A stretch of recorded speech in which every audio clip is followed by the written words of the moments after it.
Welcome to your ImmPRINT tutorial series.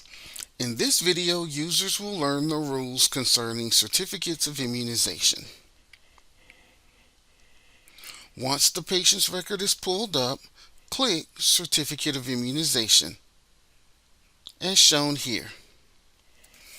From this page, primary care providers will need to enter the expiration date. All other users will have the expiration date automatically populated for them. Then select whether or not you want the parent's name to appear on the certificate of immunization, then click Submit. The certificate of immunization is now visible. The patient's name appears directly below the ImmPRINT logo. The patient's date of birth appears right below the title of the document. The COI expiration date appears in the top right-hand corner. If the user opted to have the parent's name to appear on the document, the parent's name appears below the patient's name. The state seal appears in the background in the area where the shots appear. In the bottom right-hand corner, the site information appears. It is important to remember that clinic users have the ability to edit the COI expiration date. All other users will only be able to print the certificate of immunization if the patient is up to date on all school-required vaccinations. It is also important to remember that only valid and school-required vaccines appear on the certificate of immunization.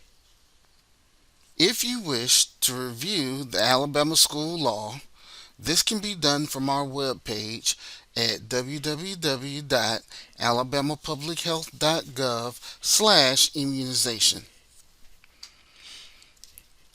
From here, click on Immunization Resources.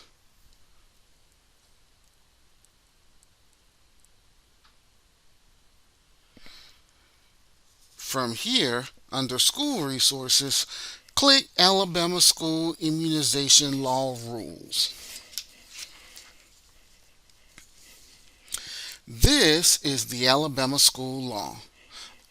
Under the section labeled Immunization Schedule, you can see all of the required shots and related information.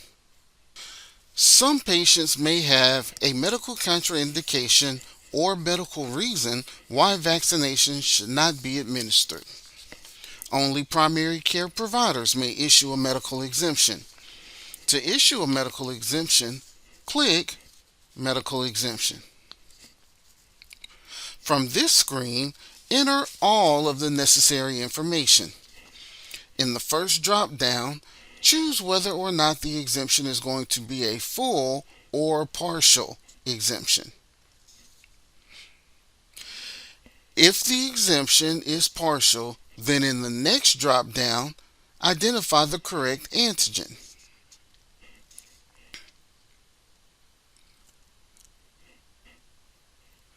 Select the authorizer and click Add. At this point, a medical exemption is ready to be printed. Click Print. The medical exemption is now visible. Immunizations conflict with the religious beliefs or tenets of some patients. If that is the case, please send that patient to the county health department, as the county health department is the only entity that may issue a religious exemption. For county health department users, click Religious Exemption. From this page, enter all of the necessary information. As the patient is a minor, the requester's information is necessary. Using the drop-down menu, indicate the relationship to the patient. In this case, we will use the mother.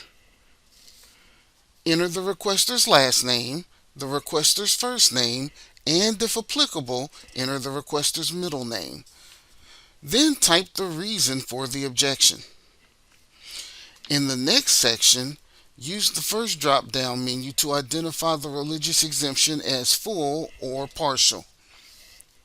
If the exemption is partial, use the next drop down to identify which antigen the patient will not be receiving.